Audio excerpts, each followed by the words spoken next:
The laws of the material world do not apply in the presence of the God realized.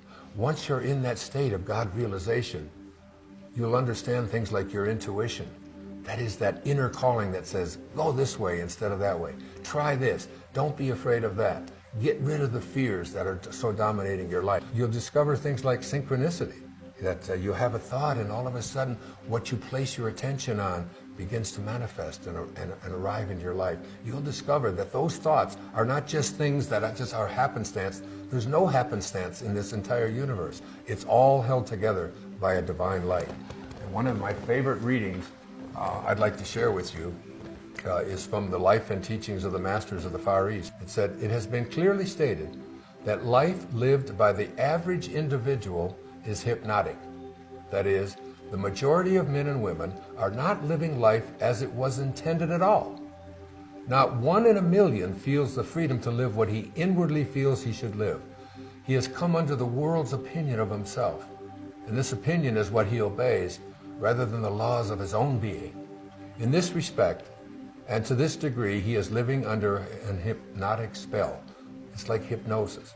He lives under the delusion that he is a mere human being living in a merely material world and only hopes to escape it when he dies and goes to what he calls heaven. This is not the determination intended in the plan and purpose of life. Obedience to one's inner nature, the expression of life as he instinctively feels it ought to be expressed, is the very foundation of the life which the masters reveal as the only true mode of living. That is very powerful awareness, that you are not this body that you're in, this body that comes and goes. You are the invisible divine intelligence within, the same intelligence that allows a clay pot to exist.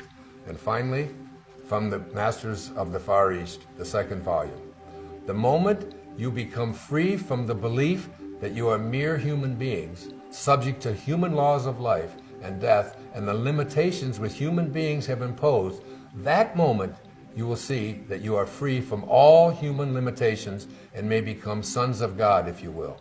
The moment you realize that you are divine, that you are free from all limitations and possessed of the strength of divinity, and you know that this divinity is the place where being comes most directly in contact with God, man is then beginning to see and know that this divinity is not something to be injected into each other from without. He is beginning to know that it is the very life of each and every person, your essence, the light within you. This is what this course is about.